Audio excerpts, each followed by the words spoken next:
Satres Narkoba Polresta Denpasar mengungkap 23 kasus narkoba dengan mengamankan 26 tersangka dalam periode bulan Agustus 2025.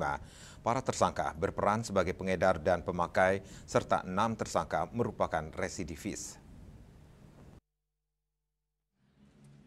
Kasat Res Narkoba Polresta Denpasar, Kompol M. Akbar Eka Putra Samosir mengatakan dari para tersangka disita barang bukti sabu sebanyak 284,74 gram, ganja 3,69 gram, dan pil ekstasi sebanyak 648 butir atau 262,3 gram. 23 tersangka merupakan pengedar dan 3 orang pemakai, serta 6 residivis. Para residivis yakni berinisial RP tersangkut kasus narkotika tahun 2018, IH terlibat kasus narkotika tahun 2019, YH dalam kasus narkotika tahun 2019, AP tersangkut kasus narkotika tahun 2017. Kemudian SJ dalam kasus narkotika tahun 2016 dan JP terlibat kasus narkotika tahun 2017. Modus operandi yang sering digunakan tersangka dengan mengambil narkoba yang diletakkan di suatu tempat.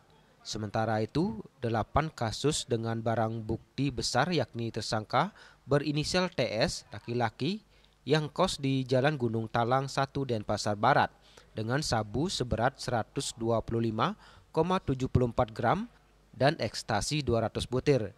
DR, laki-laki yang juga kos Jalan Gunung Talang 1 Denpasar Barat, barang bukti sabu 3,21 gram dan ekstasi 336 butir.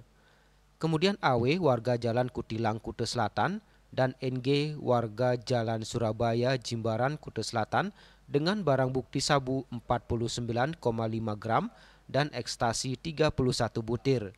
AH yang kos di Jalan Raya Pemogan Denpasar Selatan memiliki sabu 24,54 gram. DS tinggal di Jalan Nyang Sari Kute, Badung dengan sabu seberat 9,88 gram. SJ yang tinggal di Jalan Bedugul Sidekarya Denpasar Selatan dengan barang bukti sabu 8,59 gram. Tersangka FA, buruh proyek yang tinggal di Jalan Canggu Kute Utara, dan DA, buruh proyek alamat Jalan Lingga Bumi Dalung Kute Utara yang menyimpan barang bukti sabu 5,78 gram. Dan terakhir BS asal Jember yang kos di Jalan Glogor Carik, Pemogan Denpasar Selatan, disita barang bukti sabu 1,98 gram dan ekstasi 29 butir. Jumlah kasus ada 23 kasus, kemudian untuk tersangka ada 26 orang yang terdiri dari 25 orang laki-laki dan 1 orang perempuan. Adapun peran tersangka 23 orang pengedar dan 3 orang pemakai. Untuk jumlah barang bukti sabu ada 284,74 gram, kemudian ganja ada 3,69 gram, dan ekstasi ada 648 butir 262,3 gram. Para tersangka dijerat pasal 111 ayat 1, pasal 112 ayat 1 dan 2 Undang-Undang RI nomor 35 tahun 2009 tentang narkotika dengan ancaman pidana penjara paling singkat 5 tahun, paling lama 20 tahun, dan pidana denda paling sedikit 800 juta dan paling banyak 8 miliar. Rai Suantara, Bali TV.